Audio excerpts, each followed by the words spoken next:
Praise be Jesus and Mary. My theme topic is Pope and conscience. Proponents of coronavirus vaccination in the church and beyond must often use as a crowning argument to convince believers that Pope Francis has also been vaccinated and therefore he supports vaccination. No one can or wants to dispute this, but this does not mean that the believers are therefore obliged to receive experimental anti-vaccine vaccines, many of which are currently available in Croatia, and they are in connection with abortion. Namely, Holy Father, on that occasion, in many occasions, he has expressed his personal opinion, and the official position is in the document of the Congregation for Doctrine of the Faith, which he signed, that it came out in the end of last year, that explicitly states that practical reason makes it obvious that vaccination is not a moral obligation and must therefore be voluntary. The end of quotation. With this document, in connection with the previous ones that speak of vaccines tainted by abortion, the Church's magisterium warns of their problematic nature. In addition, without going into judgment about their safety and effectiveness, it lists the important conditions that must be met in order for it to be taken into account from a moral point of view, even extraordinarily or temporarily, in the fight against disease. Without these conditions, morally tainted vaccines should not only be mandatory, but also not permissible, which has been discussed before, maybe on some other occasion. Consistent with this, we have the fact that Pope has never and nowhere said that vaccination must be mandatory. We should not respect Pope if he is incompletely or distortedly cited, but then Holy Father is abused. Behind the Pope's advocacy of volunteering in vaccination is an awareness of the importance of the key role that conscience should play. Cardinal Newman, analyzing the case of the Pope ordering something that does not belong to the doctrine of the faith and morals, he pointed out that if a toast needs to be made, he will toast the conscience first, and then he would toast the Pope.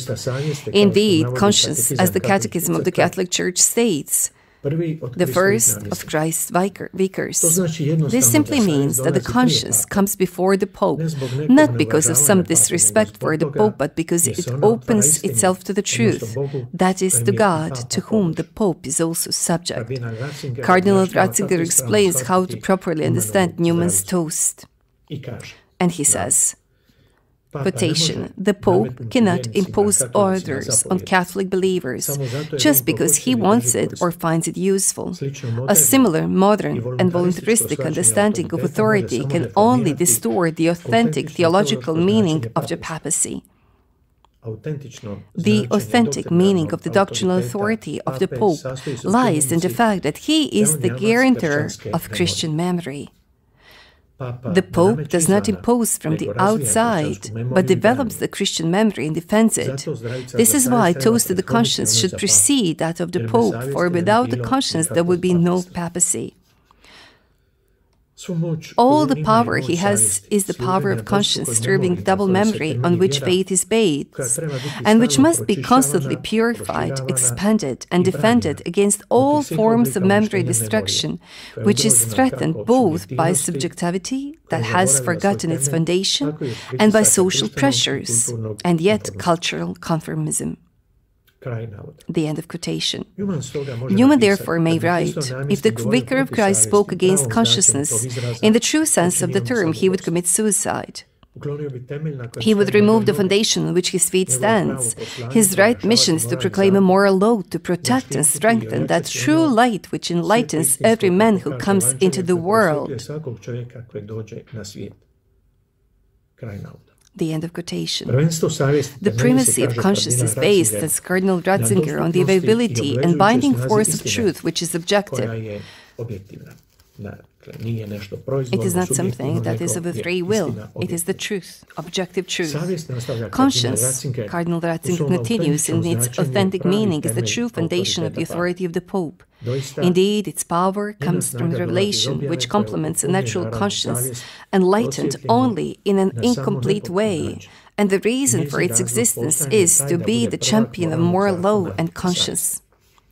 Conscience is threatened, as Cardinal Ratzinger rightly points out, from subjectivism inside and from conformism outside.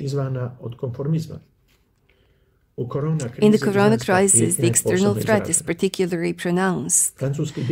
French Bishop Marc Aillet warned at the end of the last year.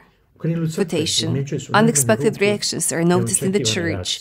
Those who previously condemned the authoritarianism of the hierarchy and systematically challenged its teaching, especially in matters of morality, now submit to the state without hesitation. Look, it looks that they have lost every critical ability and set themselves up as moralizers, blaming and condemning without giving the opportunity to appeal. Those who dare to ask questions of official opinion or defend fundamental freedoms. Fear is not a good advisor. It leads to reckless attitudes, sets people against each other, creates a climate of tension and even violence.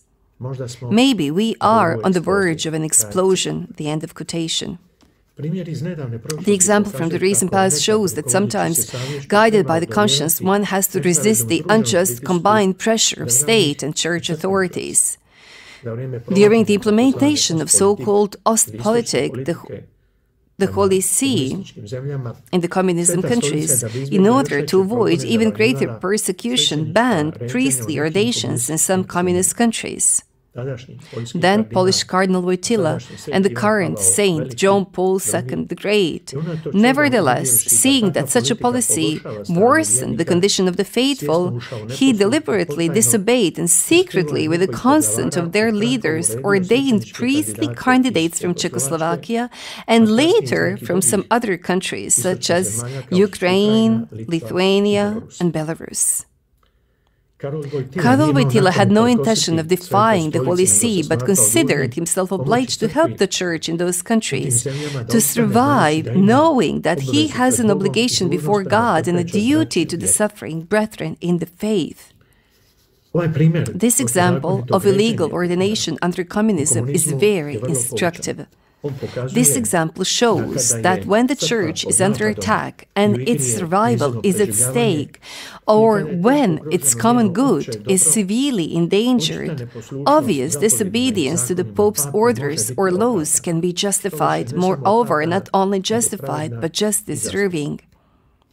The supreme law to which the Church and all who write are subject is the salvation of souls. Of course, such conduct is extraordinary, and the precondition for it is a well-founded certainty that the execution of the commandment would do far more harm than good, or that the commandment itself divides from the positive deposit of faith. The reason for the harmfulness may be that the order is based on erroneous assumptions, or that there were not enough freedom in its issuance.